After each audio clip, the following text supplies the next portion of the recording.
Michel Van den Bogart, je voulais vous demander, je ne sais pas très bien, est-ce que vous êtes flamand de langue maternelle ou Pas du tout, mon père l'était, mais on n'a jamais parlé un mot de flamand. D'accord, ok, d'accord. Isabelle Gilki, il y a dans vos poèmes beaucoup de jeux de mots. Quelque chose d'un peu moderne, un peu à la De Vos, voire à la Stéphane de Groot un petit peu. Je ne sais pas, parce que bon, je les ai créés comme ça au petit bonheur la chance. Au début, je voulais simplement créer un nouveau genre poétique, un poème court. Ce que je me suis rendu compte, par exemple, en visitant la maison de René Magritte et en écoutant les explications d'une présentatrice qui a fait la préface de mon livre, c'est qu'ils sont un petit peu surréalistes, mes stichous, en ce sens qu'ils font le grand écart entre le quotidien et le surréel, le rêve, la création pure, quoi. Donc, et puis aussi, je me suis rendu compte, en y réfléchissant par la suite, que, bien sûr, à notre époque, il y a le SMS, il y a Twitter, il y a tous ces modes de communication extrêmement rapides, et que finalement, le Stichtou rentre dans cette mode-là par la brièveté de sa création. Michel Ouvert, je voudrais vous demander, à tous les trois d'ailleurs, à vous en particulier, est-ce que la poésie a sa place aujourd'hui en 2016? Est-ce que c'est pas un genre un peu désuet? Est-ce que quand vous en parlez autour de vous, vous avez l'impression que les plus jeunes, qu'on peut voir ici assis par exemple, sont séduits par la poésie? Bon, ben, en fait, j'ai envie de dire que ça n'est pas... Ce ne serait pas parce qu'elle ne trouverait pas sa place qu'elle ne manquerait pas. Et parfois, simplement, ce qui manque, on ne se rend pas compte qu'il manque. Mais en fait, la poésie est porteuse de choses qui manquent cruellement. Comme par exemple la gratuité. Comme par exemple un rapport au temps qui est une jouissance du temps et qui s'inscrit dans la durée au lieu de s'inscrire dans la hâte, dans la course. Ne fût-ce que ça. Selon vous, les caractéristiques de la société actuelle? Oui, je crois que ça, c'est largement...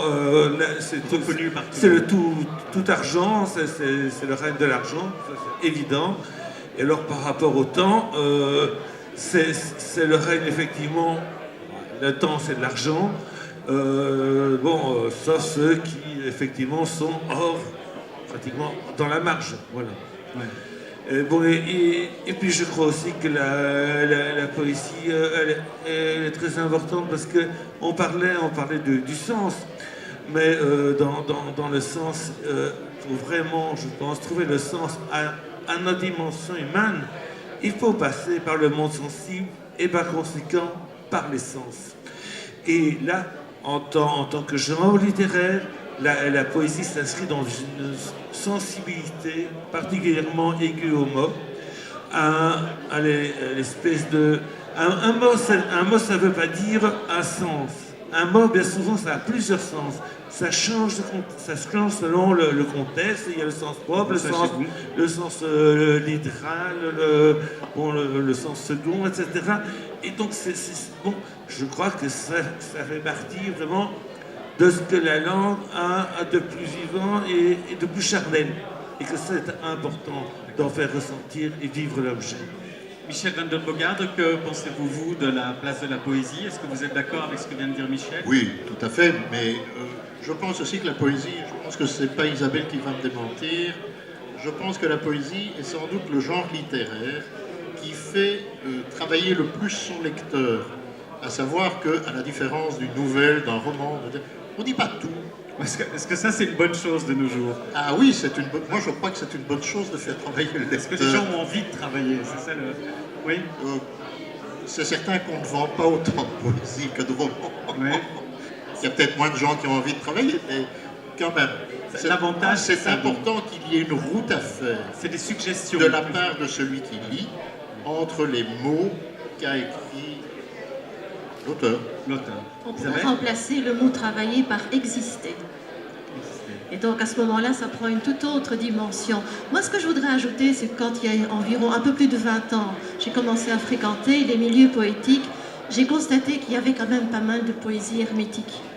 Et progressivement, à travers les années, et surtout ces 5 dernières années, j'ai remarqué que la poésie redevenait lisible, accessible, ne fût-ce que par le slam, ne fût-ce que par la chanson. La chanson actuelle devient de nouveau une chanson de parole, avec des textes, surtout dans la chanson francophone. Vous écoutez du slam, vous, personnellement? Non.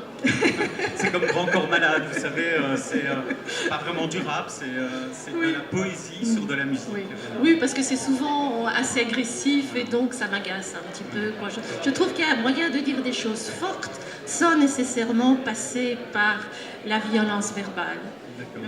Et puis alors, évidemment, le stichou, l'idée justement, c'est de donner à chacun la possibilité d'exprimer ce qu'il y a de poétique en chacun de nous, et ça rejoint un petit peu votre question. Un dernier conseil de vous trois peut-être que parmi vous qui nous écoutez, certains d'entre vous, vous écrivez des poèmes. Quel conseil donnez-vous à celui qui écrit des poèmes et qui aura envie peut-être de les partager avec les autres? D'essayer de les faire éditer, ça c'est bien sûr une chose, mais sinon, il faut savoir que quand même énormément de revues publient de la poésie, qu'il y a moyen d'envoyer, qu'il y a des cercles de poésie, qu'il y a un tas de petits, comment est-ce qu'on pourrait appeler ça, comme des fanzines. Oui, il y a des canaux, des petites choses où il y a moyen quand même de se faire entendre. Alors moi je vais me permettre de faire un peu ma pub, si vous voulez bien. Allez-y, avant qu'on termine. Alors moi j'organise des ateliers d'écriture poétique, des ateliers de stichot, et je me rends compte du plaisir et de la créativité que je rencontre à ces occasions-là, aussi bien avec des enfants, avec des jeunes de 12 à 17 ans, qu'avec des adultes. Et donc, c'est une possibilité, les ateliers d'écriture. Et puis, il y a des cercles de poésie qui existent et on peut venir lire ses propres textes. Alors, au début, on arrive, comme nous, tous les trois maintenant, un peu stressés, hein, malgré les apparences. C'est normal.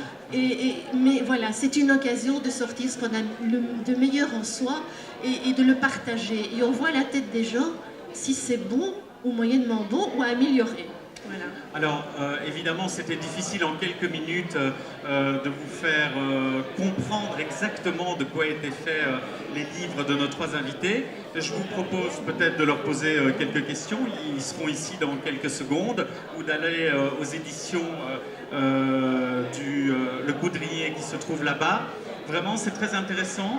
Il y a l'œuvre donc de Michel Van den Bogaert, on répète, Comme une fumée sous le vent, que je trouve finalement, moi, assez proche de vos tableaux, quelque part. Il y a un lien entre les deux. C'est d'ailleurs vous qui illustrez les poèmes. Isabelle Dilki, on est dans quelque chose, donc, c'est bien comme ça qu'on prononce. Hein. Lipski, ah ben voilà, pardon. Et on est dans quelque chose, donc, là, de beaucoup plus léger. Je vous ai dit des petites bulles qu'on peut saisir de temps en temps, comme ça, au cours de la journée. On a envie de s'en lire une ou deux. Il y a beaucoup d'humour, je trouve, dans pas mal de ces petits stichous. Il y a un peu de philosophie. Voilà, exactement. Et enfin, Jean-Michel Aubert, Lettre à un jeune paroissien, Journal d'un retour. Là, c'est pour moi plus donc un roman poétique avec des choses très profondes, très lourdes donc dans ce roman, qui est quand même assez épais. Voilà, merci à tous les trois d'être venus me rejoindre sur scène. Et juste après, on va avoir une initiative sur scène très mignonne, puisque c'est une professeure qui a écrit un livre avec ses élèves qui sont là. Donc on va voir ça dans quelques secondes. Merci à vous trois. Merci.